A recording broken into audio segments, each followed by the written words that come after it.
Welcome to the second annual Rachel Carson Center Tandem Lecture. My name is Jonas. I'm a PhD student and part of the DFG research group Hazardous Travels, who together with RCC Director Christof Mauch and Managing Director Arielle Helmick has organized this keynote event. Our two keynote speakers are Kate Brown and Antonia Alampi. But before they start their talks, let me quickly say a few words about the pairing of the two speakers. As you've seen from the title of the event, How to Live with Toxicity in Interdisciplinary Conversation, we brought two people together who are working within different professional fields, but who both have been dealing with questions of toxicity for many years. The idea of the RCC Tandem Lecture is to have two complementing experts who tackle environmental issues from different ends. Kate Brown is an environmental historian who has worked extensively on issues of radiation, disasters, and wastelands. Her latest book, Manual for Survival, is an excellent example of her work combining new archival research with anthropological fieldwork and STS. Antonia Alampi, on the other hand, is an amazing curator and cultural communicator who's done multiple exhibitions on toxicity. Her shows, The Long Term You Cannot Afford, on the distribution of the toxic, and Deadly Affairs are examples of that. What struck us about Kate's and Antonia's work is that they make the invisible hazards, which in our Western daily lives are often far away and not easy to grasp, visible. They make us aware that this toxicity is often closer than one might think.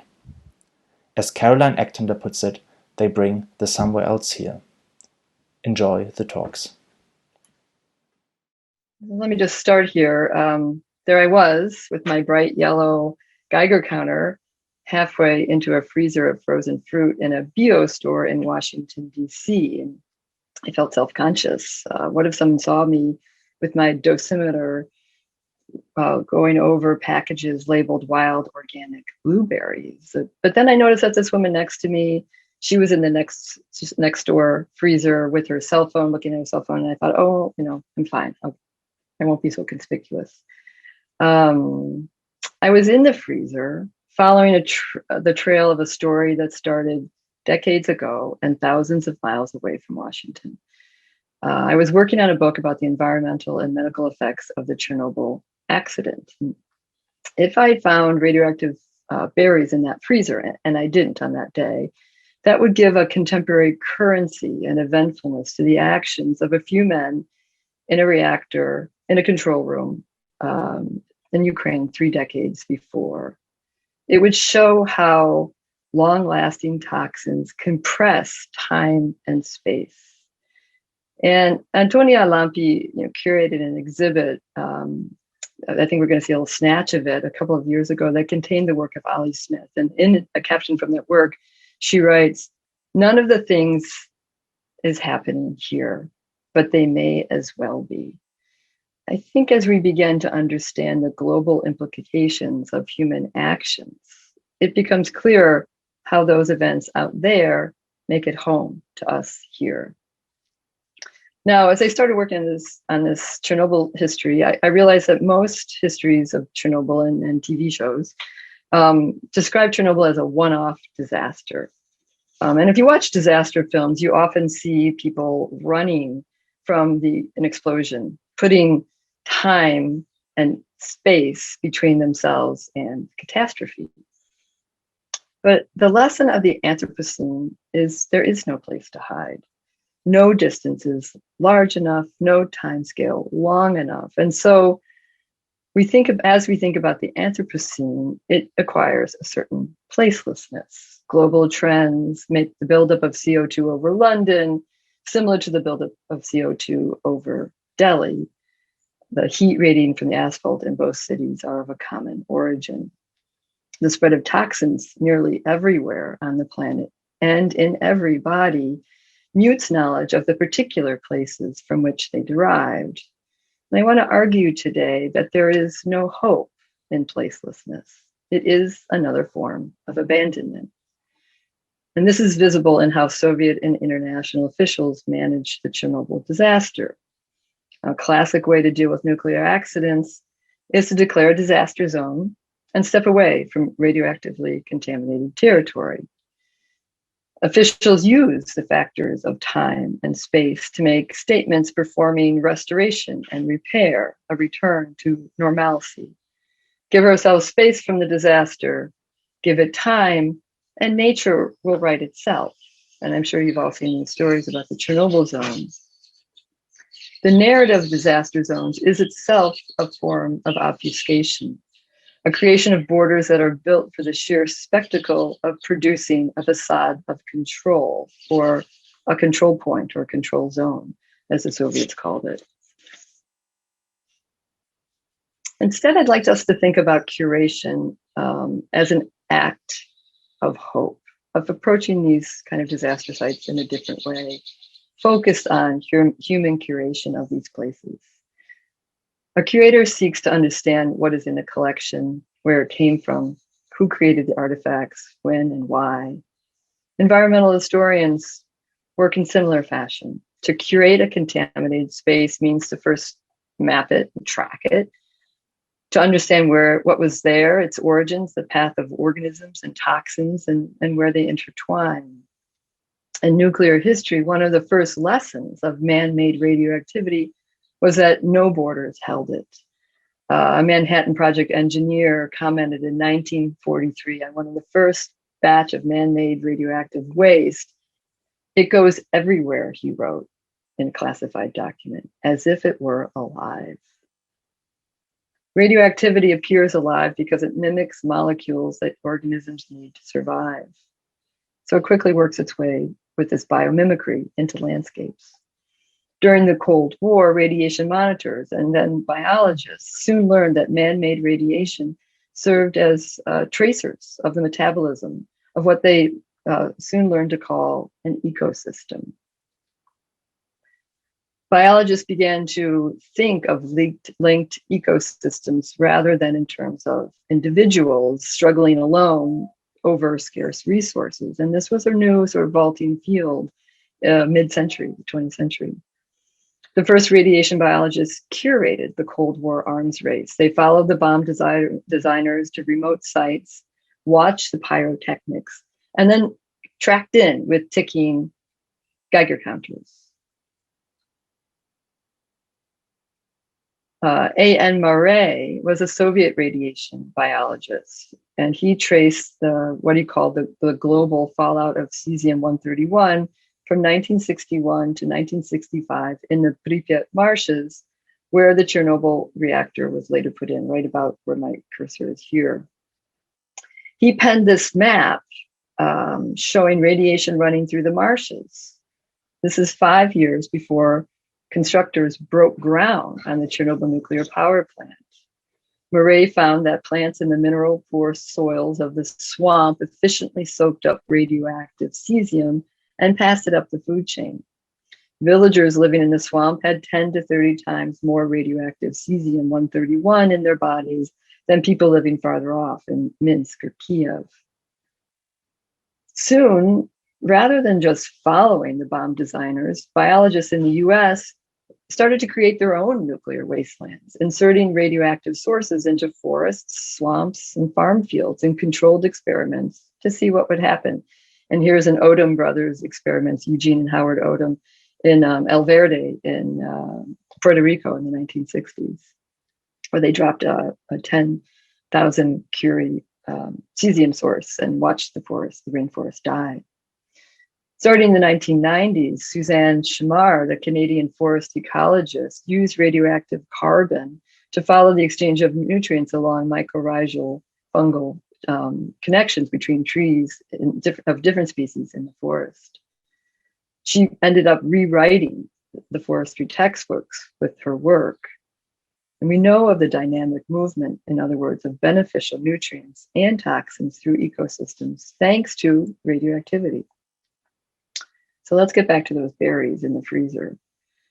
Traveling in northern Ukraine a couple of summers ago, while I was researching my book, Manual for Survival, I found thousands of people harvesting wild organic blueberries from those same Pripyat marshes that Murray studied 40 years before. They were met on the road by buyers who bought, they said, about 2 tons a day of these blueberries. So my research assistant, Olya Martinyuk, and I decided to go undercover berry picking. And here I am, having successfully sold my berries to the buyers. And then we followed the buyers to the warehouse where this wholesaler, this nice woman, was buying up all the berries. But before she bought the berries, she would first wand them for radioactivity. And I asked her, how many of these berries are radioactive? And she said, all the berries are radioactive, but some are really radioactive, like 3,000 becquerels a kilogram. We stood around and watched the proceedings, and I noticed that she bought all the berries, whether they are above the permissible threshold of 450 becquerels a kilogram or below it. When I asked the pickers, why is she buying the dirty berries too? The pickers replied, they said, well, it's like the sausage. You mix in the dirtier berries and the clean berries, and you get to the EU norm, which is 1,250 becquerels a kilogram, and then it can cross the border into the EU. And since 2014, when Ukraine joined the European Association Agreement, Ukraine regularly exports at least 20,000 tons of Chernobyl berries. They're one of the biggest suppliers of blueberries around the world into the EU, and then they follow in the fall with cranberries and mushrooms. I found a Homeland Security report of a truck with a radiating mass passing from the border of Canada into the US. And I called up that official. I said, what was in that truck? And he said, oh, it was berries from Ukraine. I said, so what did you do? He goes, well, it met the permissible limit, which is also 1,250 becquerels a kilogram. So we let it in, which is what brought me to go to the Whole Foods in my neighborhood to look for traces of those Chernobyl berries that might make their way to my breakfast plate. Now, if you ask a specialist in radiation medicine about those berries, they'll tell you not to worry, that since the onset of nuclear bomb testing in the 1940s, all humans eventually have man-made isotopes in their bodies. This is the kind of placeless making rationalization that inspires a shrug of the shoulders, inactivity, passivity. I argue in my book, Manual for Survival, that rather than thinking of toxins released by Chernobyl as a one-off accident, we should see it as part of a process, as a point of acceleration on a timeline of contamination that began in July of 1945 with the first Trinity test in New Mexico. The long and dynamic lives of many radioactive isotopes points to the gaping hole in the way historians periodize and map events. We put events on a point on a globe and in a discrete chronological frame. And that is the job of historians, to periodize it and then determine cause and effect. But really, these toxins range freely, elongating and compressing time and collapsing distances. To fix them in one place and in one time is a conservative act. It's to create a charade of normality, of a regularly ticking clock and a clearly read map, both of which have stable meaning regardless of the ongoing disaster. It's a comforting image, but a mirage nonetheless. Which is why places like the Chernobyl zone require careful curation, not a deft homage to the healing power of nature, as if nature was not all bound up with anthropogenic byproducts, as if humans were not mostly made up of the landscapes, toxic and otherwise, in which they live and which they disturb. And I'll give you a couple examples of what I mean. In 2017, I was following a couple of biologists who work regularly in the zone, and they decided that morning that we were going to go into the Red Forest. And I had been hoping to avoid entering the Red Forest. It's the place that took the hardest hit of radiation after the accident. The pine trees there turned red and died, and foresters came in and cut them down. Radiation levels are still very high there, about 50 millisieverts an hour, and I was hoping to avoid that kind of exposure. But I went because that was my job, was to follow them wherever they went. And you go, and it's not a pretty forest. This tree was a commercial pine tree planted to grow board straight for lumber, and you can see that the pine isn't getting the message. These pines never made it to be trees. They've only managed to be shrubs. And you can see the scraggly birches and the lack of ground cover in what should otherwise be a lush Ukrainian forest. But what really troubled me was my Geiger counter was screeching. Instead of 50 to 100 microsieverts an hour, it was up to 994 and then 1,000, a milli of sieverts an hour. And I asked the biologist, what's going on here? And they said, oh yeah, we forgot to tell you, but about 8 months ago, there was a forest fire that swept through here. And it took the radioactivity that had been stored in the leaf litter of the forest and it turned it into smoke and ash. And I was standing in that smoke and ash. Now, this was a new nuclear event, but I checked the newspapers. Nobody had recorded it. The IAEA had not scaled it. And I think that's one of the problems we have with long-lasting radioactive isotopes is that the human, we failed to have the attention to these kinds of things, the ability to curate for long terms that might last in thousands of years when we have these kinds of events. Now, as I said before, the Chernobyl plant is planted in Europe's largest swamp, the Pripyat marshes. That's because nuclear power plants need a remote area and they need a lot of water. And the swamp supplied both in the 1970s when it was built. Now, our understanding of what lies in the layers of mud and peat of the Pripyat marshes, meaning that there's a legacy of toxic contamination that predates even the Chernobyl disaster by at least 2 decades, we know that we should step carefully. But that's not what's happening in some quarters. In fact, Poland, Belarus, Ukraine, and their Chinese partners are planning a great new waterway through the Pripyat marshes, the E40 canal. It promises to pass within just a few miles of the Chernobyl site to make a shipping canal that connects the Baltic Sea with the Black Sea. Now the canal will dredge up mud and resuspend radioactivity, much like the forest fires did with the leaf litter.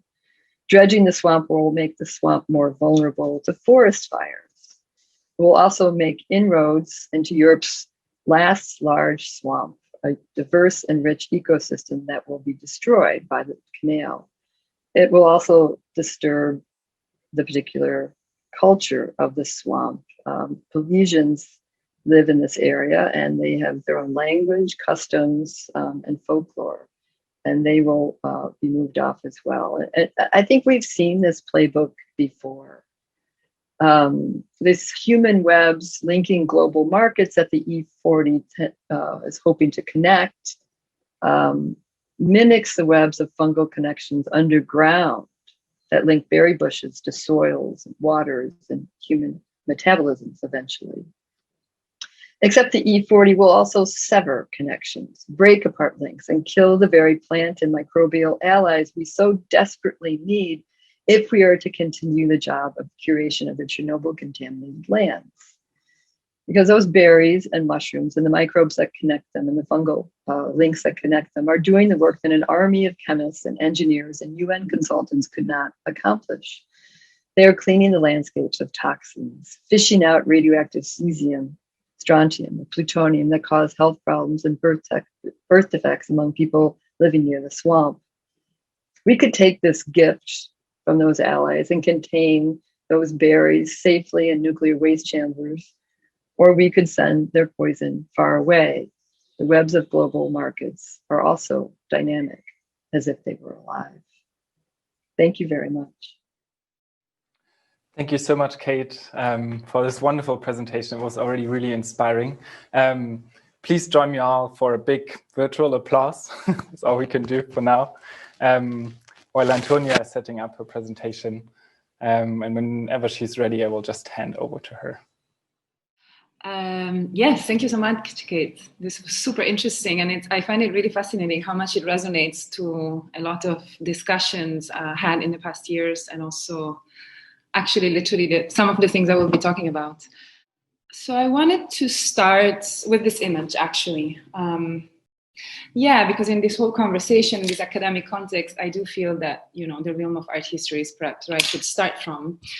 And this is a painting, obviously. Actually, it's a small fragment of a painting, I would say, reinterpreted by another artist.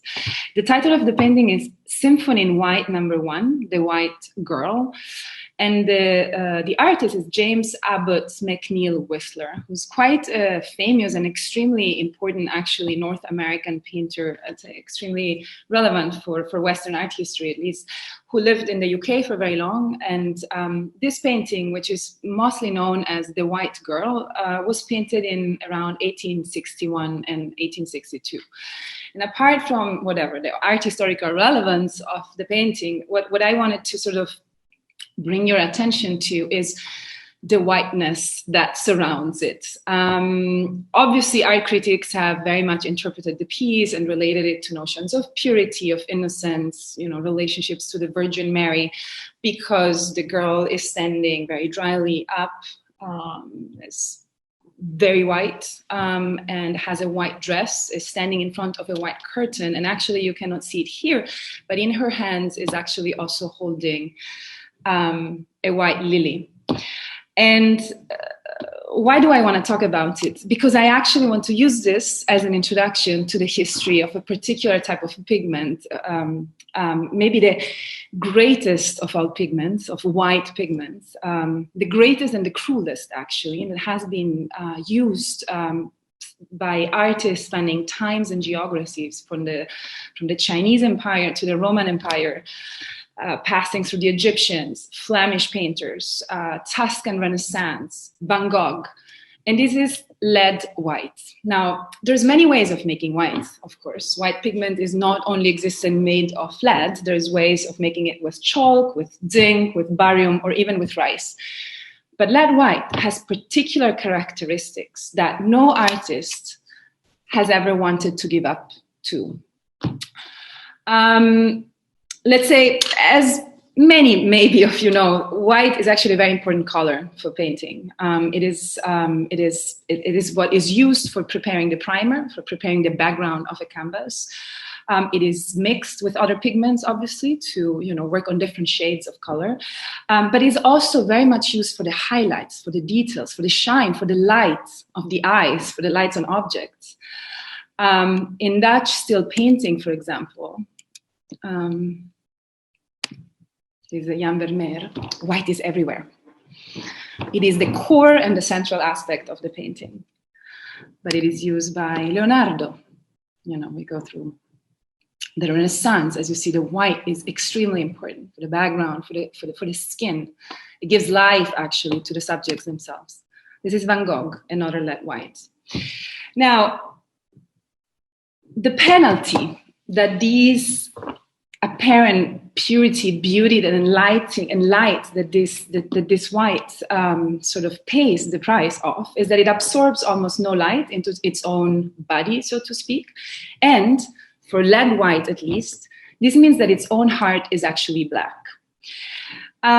Basically, the history of lead white is that it has poisoned, for time immemorial, artists of different generations and different geographical locations, and as I was saying. And what I found particularly interesting in the story is that artists knew. Pliny the Elder, already in the 77 after Christ, actually writes about the danger of lead white. He talks about it mostly as ingestion danger, less about breathing its fumes or absorbing it through the skin. But artists knew. There was the knowledge that this was toxic. There was the knowledge that this was actually eventually deadly.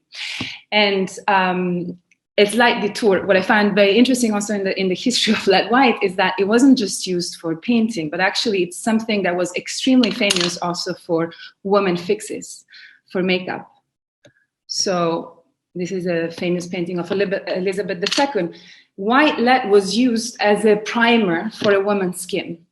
The interesting thing is that the kind of illness, the sickness that it would produce at the very beginning of it actually would add to this idea of, womanly beauty, in particular, obviously here in Western Europe, but it was very famous, for example, in Japan, for geishas, etc., is that the sickness that it produces, which is constipation, vomit, slowly blue spots on the skin, would create actually a skin color that would almost add to this sort of ethereal, phantom-like, ghost-like type of feminine beauty. And also here, the death is tremendous. It's slow. It's increasingly visible, but start through very, very tiny invisible processes. And it leads basically to kidney collapse. This is, for example, famously geishas using lead whites. This is, some forms in which it was used itself.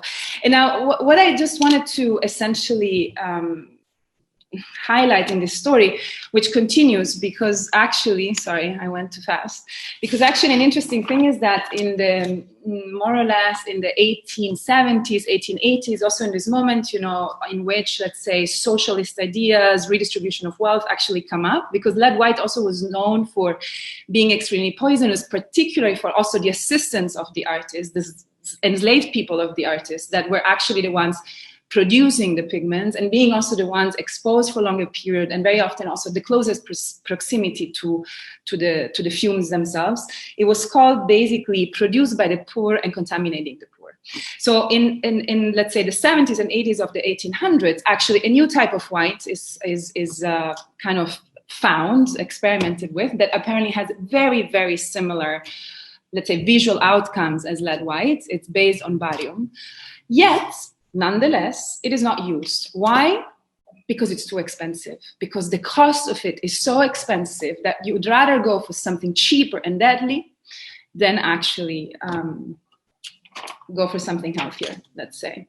And I feel that, why I talk about this anecdote, which anyway was actually present in some of the shows, and definitely in some of the conversations that we've had preceding the shows, is a few aspects that I think were quite interesting in relationship to I would say the different sort of angles via which we wanted to engage with the notion of toxicity, literally, but also as a metaphor.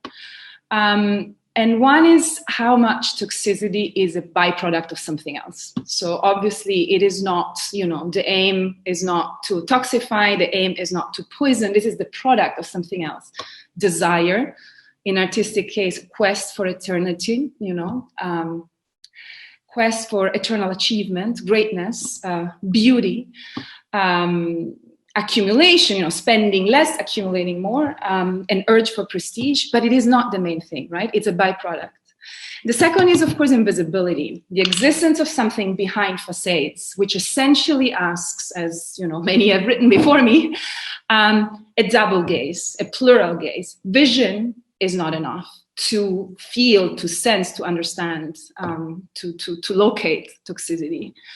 And of course, this idea of a more profound sensing needed was something that definitely, I would say, I think intrigued even this collaboration, how to go to talk and deal with toxicity in a more sensual way, which means literally engaging different senses in order to understand it. The third is, of course, the idea of who are the victims, the idea of the unequal distribution of toxicity, the problem of class, the problem of economy, and the problem of the history of colonialism in that sense as well. The ways in which toxicity and toxins are distributed are obviously very much related to unjust relations. And unequal relations, obviously. There's some people who have a choice and others who don't.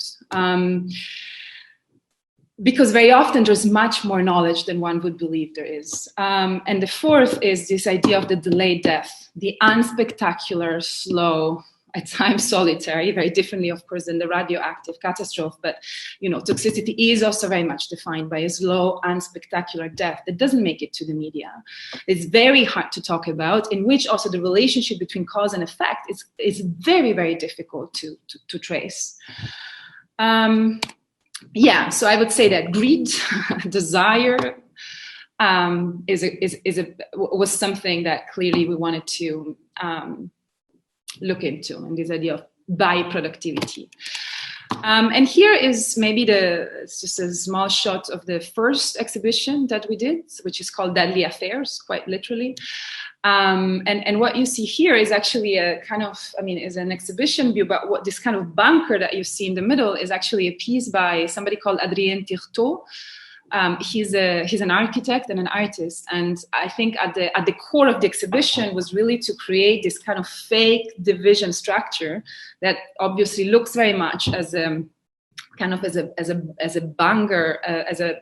bunker kind of volume, but actually, the exhibition continued on the other side. So what it wanted to kind of emphasize is also this illusionary idea of two facades, of this illusionary idea of safety as well. There is a distance, but it's a matter of time, perhaps. It's not a matter of nobody's really far. And I think it also, as you mentioned, also already, Kate, I think this quote even from Ali Smith, this idea of isn't everywhere a here, is definitely something that we also wanted to emphasize very much in the construction of the exhibition itself. So what we did was actually, on the one hand, involve artists who, in a way, each one of them acted also as a storyteller of very different stories that had a lot in common, but were also narrated, encountered, manifesting via very, very different, formal and artistic approaches, very different also type of artistic practices. And our idea was actually to really present a kind of very diverse arrays of ways in which this somewhere else could be brought here, which I think in many ways maybe what artists were trying to do, and that Caroline actually very brilliantly writes about in her text for the catalog of the show. And the other was actually to also literally start studying the history of toxicity in the place we were speaking from.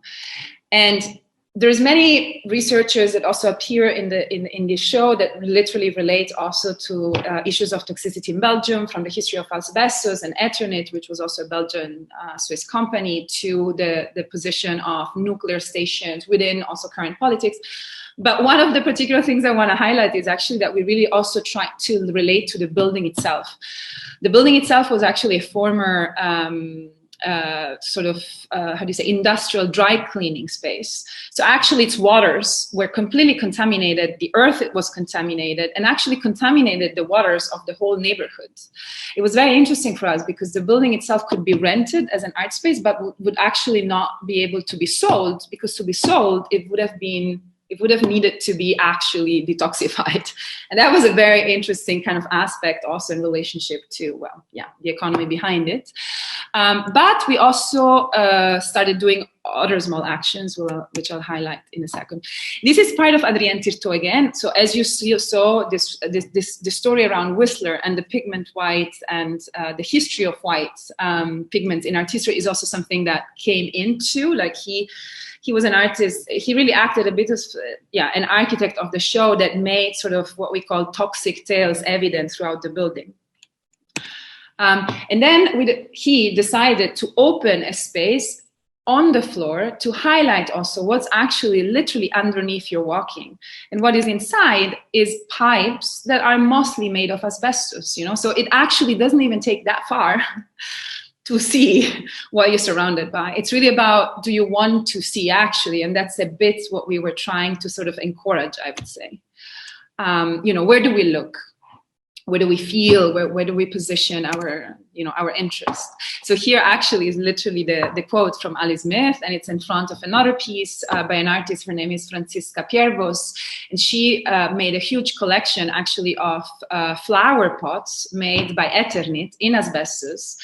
And the idea was really also to create a relationship between, it's full of these pots basically everywhere on the streets. Many people just don't know that they're made of Eternit, and there's a lot of unawareness still, surprisingly, about, the incredible, horrifying toxicity, and poisonous of asbestos sold to, given for free in whatever, childcare, nurseries, schools. It's quite, and this for us was a very interesting entry point, even to just, guide the audience towards looking when you're walking and starting to notice what's around you, but you maybe never gave attention to. This is just some shots of other elements. this is another piece where I think something else maybe that was coming out was this idea of desire, of sense of almost the sexiness also of certain toxic elements. This is an artist, his name is Various Artists actually. He's a Belgian artist, and he worked a lot with this like bonsai type of domesticated nature, which is mostly, I mean, he took also kind of as a metaphor, the most domesticated nature he could think of, and basically submits it to, you know, liquids with different toxic agents. And he wanted to create some sort of a reference also to the beauty of these colors. They are sexy, they are charming, and there was a whole, you know, kind of trying to create also some sort of relation. For example, a classic is, you know, the sunset in extremely polluted cities is very often has colors that are just incredibly, And so, you know, the division, the line, the thing is quite complex, and our relationship to it is extremely complex as well.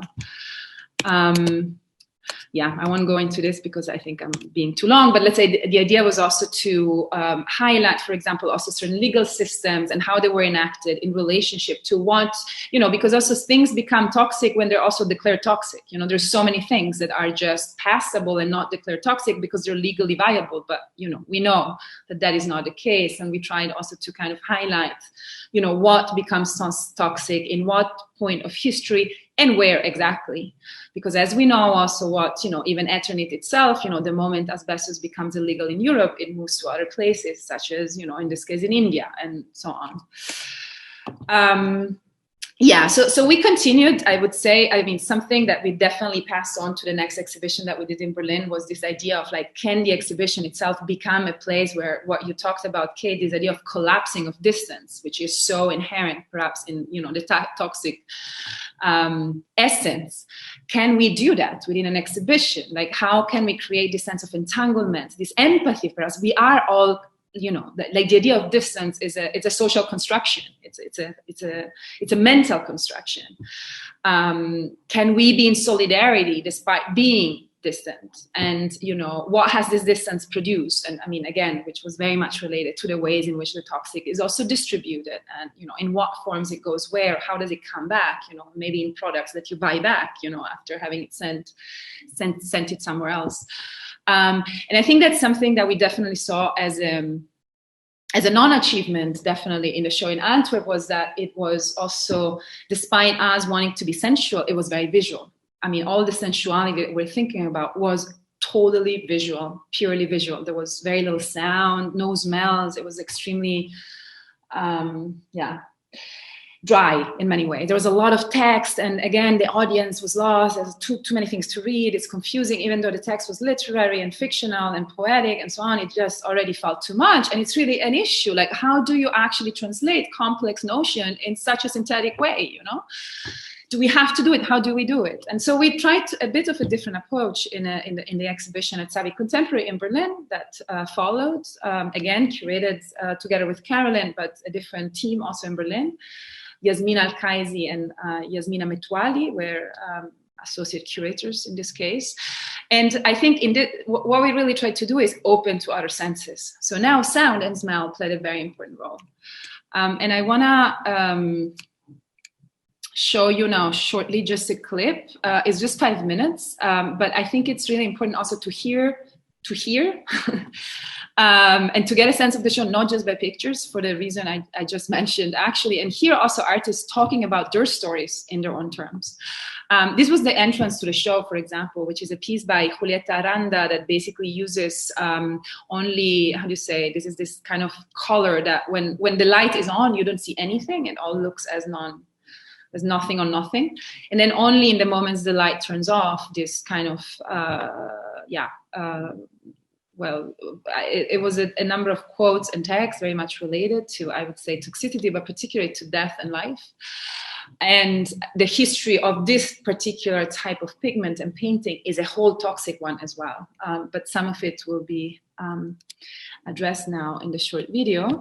And I want to say, this film, this short documentation of this film was made by a colleague at Savvy. His name is Bonabel, who recently passed away because of Corona. And so this is for me an opportunity to say hi to his soul.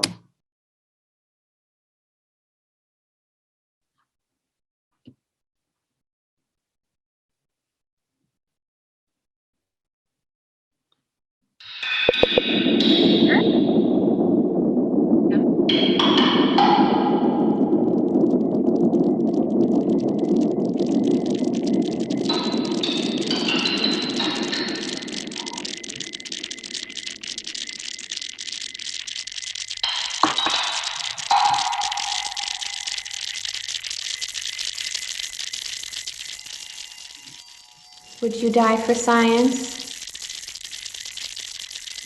The reporter asked us. Science? We mixed up glue, water, and radium powder into a glowing, greenish-white paint. Papua New Guinea has for a long time been dealing with the impacts of extractive colonialism, been dealing with the impacts of colonial countries coming in and taking their natural resources, which has left people poor but made the colonial countries rich. And deep seabed mining is one aspect of a long legacy of what's been happening for a long time. So this is not unfamiliar to people, this kind of process that this piece is about.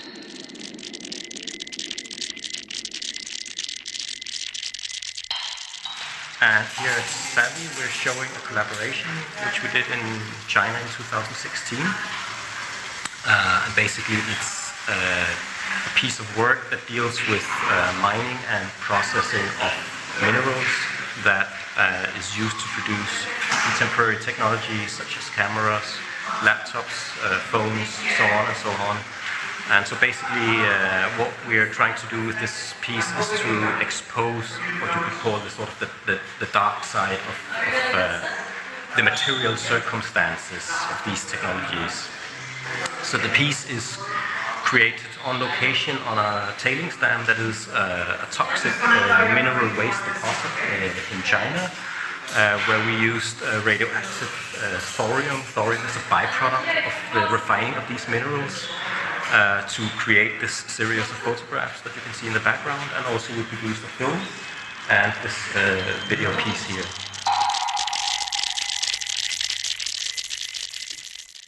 So the piece that you see in the back is made out of hundreds and hundreds, around like 800 images that I found in the domestic lab of an ecotoxicologist and herbal pharmacologist called Pierre Manichev, when I was reinvestigating a toxic waste trade that was partially dumped 2 minutes away from where I grew up in Lebanon. It was sent by the Italian mafia and the Lebanese forces, one of the main militias in Lebanon and currently one of the main ruling political parties over there, and dumped all over the country in 1988. We sat at long tables, side by side, in a big, dusty room, where we laughed and carried on until they told us to pipe down and paint. We're standing here in the piece Redistribute Toxicity that I developed together with Jonas, a researcher. He mapped the history of the toxic waste trade between East and West Germany. West Germany selling its toxic waste to the east, to the dump site here. We went to this dump site where now an enormous amount of different plants are growing, plants that worked and cleaned the soil as a result of the toxic waste that came from the west to the east. What we did there was collect seeds, the seeds from the plants, the plant workers that cleaned this soil over decades. And we brought these back to the former West, and we're asking visitors to take the seeds, to spread them in parks, in gardens, in forests, to return this toxic heritage, to coexist with this toxic heritage, not to outsource, but to insource it back into our daily lives. The running joke was how we glowed. The handkerchiefs we sneezed into, lighting up our purses when we opened them at night. Our lips and nails painted for our boyfriends, as a joke, simmering white as ash in a dark room.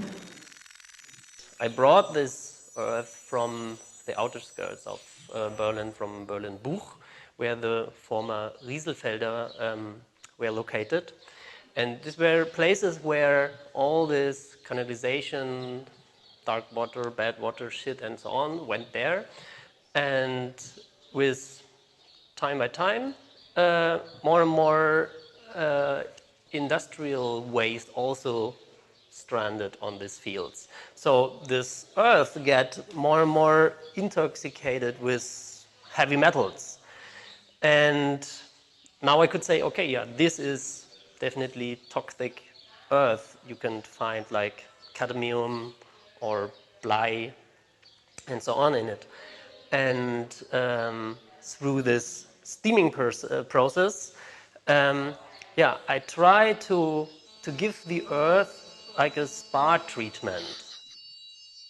We heard the scientist in France, Marie Curie, could not believe the manner in which we worked, and how we tasted that pretty paint 100 times a day. Now, even our crumbling bones will glow forever in the black earth.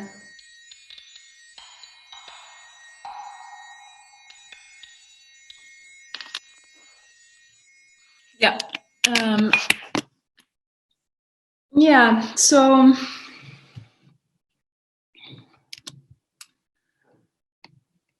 I guess that this was,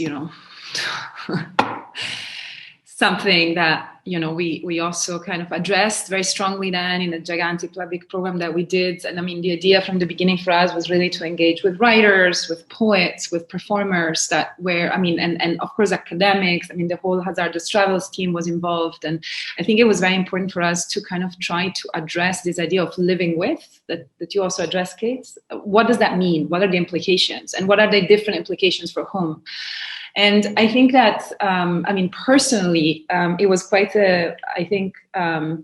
I'm looking at it in hindsight because it's a project that actually brought a lot of, also personal and emotional crisis. Because also a lot of us had a history with toxicity of different kinds. It's not an easy subject, actually. Even in projects like Redistribute Toxicity, that Jonas did, there were so many questions involved. Like, what does it mean actually to redistribute? And again, you redistribute to whom? What could it mean, the presence of even just seeds in a space? Are we actually encouraging redistribution? I mean, obviously this was just a metaphor. None of this was, it was a metaphor, but it still, I think, opened a lot of questions, which had to do with perhaps what does it mean to heal, and as you were saying. And I think that when the project ended, I think one of the questions that I definitely increasingly, asked myself was also, the show is not enough. The situation, also, of course, 2 years, a year and a half after Corona inside of the process, it's also like, it's not enough. And even though, for our collaboration, dealing with the art system was also a way to sort of, making certain type of topics that perhaps circulate usually more in academia, more accessible to a different type of public, it's still a very limited, exclusive public, actually. And I feel we started really thinking about, what else? What else? How many other forms are there to translate and distribute this research? Like how much are we accountable for that distribution? Like, how much can we stop? And this is, again, I'm just sharing also personal professional processes, but how can we stop focusing so much on the production of the research? And like, can we pause this now and just focus on like distributing somehow? I'll stop here. I'm picking up on the distribution aspect, but these are, for me, very important questions to ask as to, how do we go beyond this kind of peer groups type of dialogues that feel they will have an echo someday, but, it is much more urgent than it sounds as, almost. Yeah. Sorry, I saw Maximilian there, and I feel this is a sign that I should stop talking. Thank you. Thank you so much, Antonia, for another very personal and intimate talk. I think that fit very well together. Please join me all for another virtual round of applause. That was really amazing. It was particularly beautiful to see you sitting there talking about toxicity and the arts in front of your family's paintings. It's actually, it's funny. It's actually my daughter. Anyway, yeah. I think you all enjoyed that.